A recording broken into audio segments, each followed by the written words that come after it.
आज हम आपको एक ऐसे देश की सैर पर लेकर जाने वाले हैं जहां राजा को राम कहा जाता है। दक्षिण पूर्व एशिया के इस देश में हिंदू देवी देवताओं और प्रतीकों को आप चप्पे चप्पे पर देख सकते हैं। आकार में बेहद छोटा ही सही, लेकिन बेहद शानदार है। इस छोटे से देश में प्रचुर मात्रा में पर्वत, नेशनल पार्क, ऐतिहासिक शहर हैं और अपने स्पा टूरिज्म के लिए भी काफी जाना जाता है। जी हाँ दोस्तों, मैं बात कर रहा हूँ थाईलैंड का। थाईलैंड, जिसका प्राचीन भारतीय नाम श्याम देश या श्याम है, दक्षिण पूर्वी एशिया में एक देश है। इसकी पूर्वी सीमा पर लाओस और कंबोडिया, दक्षिणी सीमा पर मलेशिया और पश्चिमी सीमा पर म्यांमार है। श्याम ही 11 मई 1949 तक थाईलैंड का अधिकृत नाम था। थाई शब्द का अर्थ थाई भाषा में स्वतंत्र होता है। यह शब्द थाई नागरिकों के संदर्भ में भी इस्तेमाल किया जाता है। इस कारण कुछ लोग, विशेष रूप से यहां बसने वाले चीनी लोग, थाईलैंड को आज भी श्याम नाम से पुकारना पसंद करते हैं। थाईलैंड की राजधानी बैंकॉक है। हिंदू धर्म का थाईलैंड के राज परिवार पर सदियों से गहरा प्रभाव रहा है।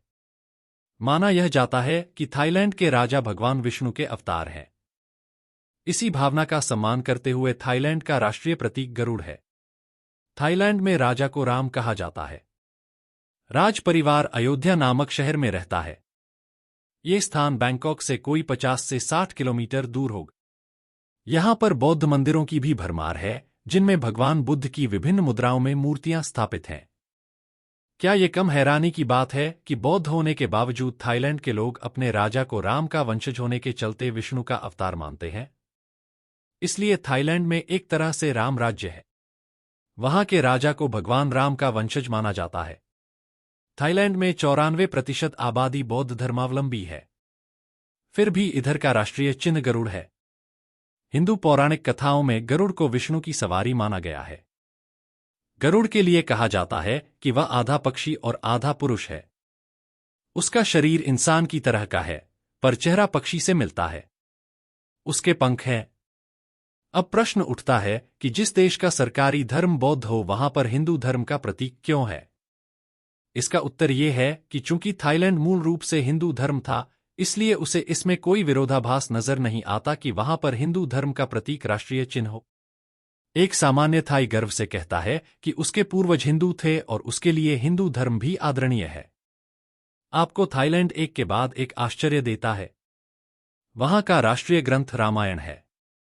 वैसे थाईलैंड में थेरावाद बौद्ध के मानने वाले बहुमत में हैं, फिर भी वहां का राष्ट्रीय ग्रंथ रामायण है, जिसे थाई भाषा में रामकियन कहते हैं, जिसका अर्थ रामकीर्ति होता है, जो वाल्मीकि रामायण पर आधारित है। थाईलैंड की राजधानी बैंकॉक के सबसे बड़े और भव्य हॉल का नाम रामायण हॉल। यहां पर रामकियन पर आधारित नृत्य, नाटक और कठपुतलियों का प्रदर्शन प्रतिदिन होता है। रामकियन के मुख्य पात्रों में राम, लख, लक्ष्मण, पाली, बाली, सुग्रीव, उनकोट, अंगद, खोमपून, जाम्बवंत, विपेक, विभीषण, रावण, जटायु आदि हैं। नवरात्र पर बैंकॉक के सिलोम रोड पर स्थित श्री नारायण मंदिर थाईलैंड के हिंदुओं का केंद्र बन जाता है। यहां के सभी हिंदू इधर कम से एक बार जरूर आते हैं, पूजा या फिर सांस्कृतिक गतिविधियों में भाग लेने के लिए। इस दौरान भजन, कीर्तन और अन्य धार्मिक अनुष्ठान जारी रहते हैं। दिन रात प्रसाद और भोजन की व्यवस्था रहती है। इस दौरान दुर्गा, लक्ष्मी और सरस्वती जी की एक दिन सवारी भी मुख्य मार्गों से निकलती है। इसमें भगवान गणपति, कृष्ण, सुब्रमण्यम और दूसरे देवी देवताओं की मूर्तियों को भी सजाकर किसी वाहन में रखा गया होता है। इस आयोजन में हजारों बौद्ध भी भाग लेते हैं। ये सवारी अपना 3 किलोमीटर का रास्ता 7 घंटे में पूरा करती है। इसमें संगीत और नृत्य टोलियां भी रहती हैं। दक्षिण पूर्व एशिया के इस देश में हिंदू देवी देवताओं और प्रतीकों को आप चप्पे चप्पे पर देखते हैं। यूं थाईलैंड बौद्ध देश है, पर राम भी आराध्य हैं। राजधानी बैंकॉक से सटा है अयोध्या शहर। मान्यता है कि यही थी भगवान श्री राम की राजधानी। थाईलैंड के बौद्ध मंदिरों में आपको ब्रह्मा, विष्णु और महेश की मूर्तियां और चित्र मिल जाएंगे। इन सभी देवी देवताओं के अलग से मंदिर भी हैं। इनमें रोज बड़ी संख्या में हिंदू और बौद्ध पूजा अर्चना के लिए आते हैं। यानी थाईलैंड बौद्ध और हिंदू धर्म का सुंदर मिश्रण पेश करता है। कहीं कोई कटुता या वैमनस्य का भाव नहीं है। बौद्ध अनुयायी थाईलैंड लाखों की संख्या में पहुंचते हैं। थाईलैंड में प्रति वर्ष 80 लाख पर्यटक पहुंच रहे हैं। इनमें से अधिकतर भगवान बुद्ध से जुड़े मंदिरों के दर्शन करने के लिए वहां पर जाते हैं। इतिहास। आज के थाई भूभाग में मानव पिछले कोई 10,000 वर्षों से रह रहे हैं। ख्मेर साम्राज्य के पतन के पहले यहां कई राज्य थे, ताई, मलय, ख्मेर इत्यादि। सन 1238 में सुखोटी राज्य की स्थापना हुई, जिसे पहला बौद्ध थाई स्याम राज्य माना जाता है। लगभग एक सदी बाद अयोध्या के राज्य ने सुखाठी के ऊपर अपनी प्रभुता स्थापित कर सन 1767 में अयोध्या के पतन बर्मा द्वारा के बाद थोम्बुरी राजधानी बनी। सन 1782 में बैंकॉक में चक्री राजवंश की स्थापना हुई, जिसे आधुनिक थाईलैंड का आरंभ माना जाता है।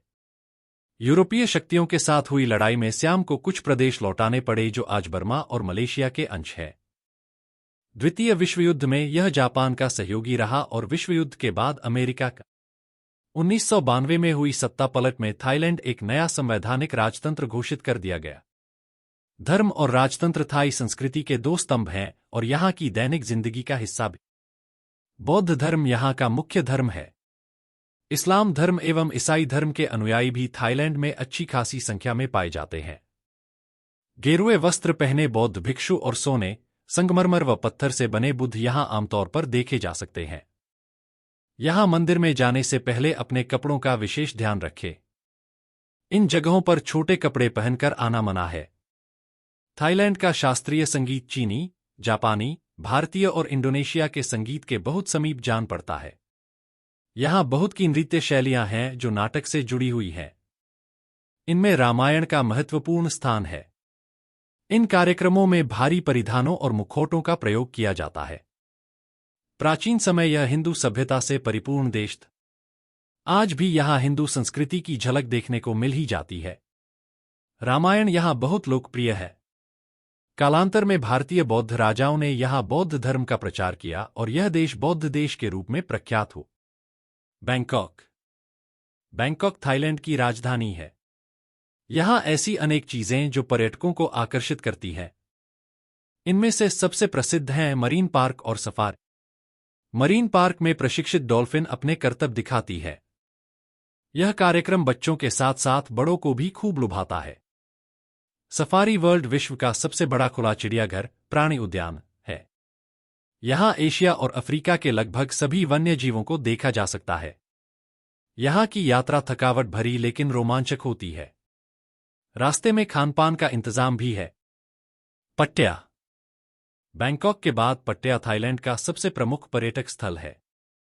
यहाँ भी घूमने फिरने लायक अनेक खूबसूरत जगह है। इसमें सबसे पहले नंबर आता है रिप्लेज बिलीव इट और नॉट संग्रहालय।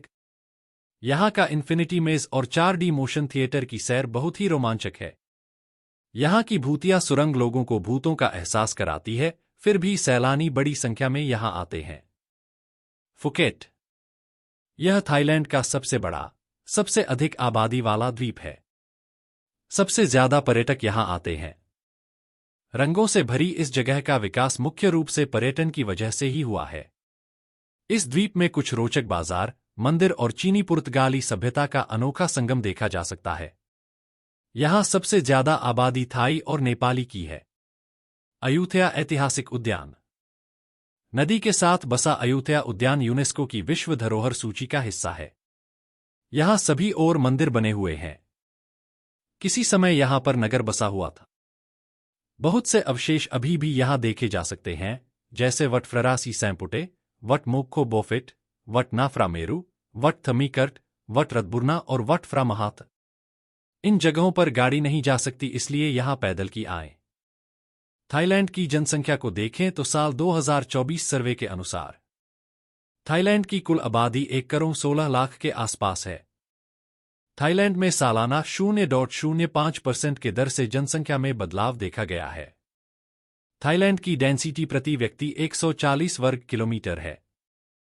थाईलैंड क्षेत्रफल में 5,10,000 वर्ग किलोमीटर में फैला हुआ है। थाईलैंड में कुल आबादी का 53% लोग शहर में रहना पसंद करते हैं और 47% लोग ग्रामीण है। थाईलैंड जनसंख्या में पूरे दुनिया भर में 20 नंबर पर आता है। थाईलैंड की जीडीपी को देखें तो साल 2022 के अनुसार थाईलैंड की कुल जीडीपी $495 बिलियन है। थाईलैंड की जीडीपी विकास दर देखा जाए तो 3% है। थाईलैंड की जीडीपी प्रति व्यक्ति $6,900 है। थाईलैंड की जीडीपी दुनिया भर में 29 नंबर पर है। आप कब जाने वाले हैं थाईलैंड? हमें कमेंट्स में जरूर बताएं। आपको यह वीडियो कैसी लगी? अगर अच्छी लगी तो लाइक करें, शेयर करें और चैनल पर नए हैं तो सब्सक्राइब जरूर करें। धन्यवाद।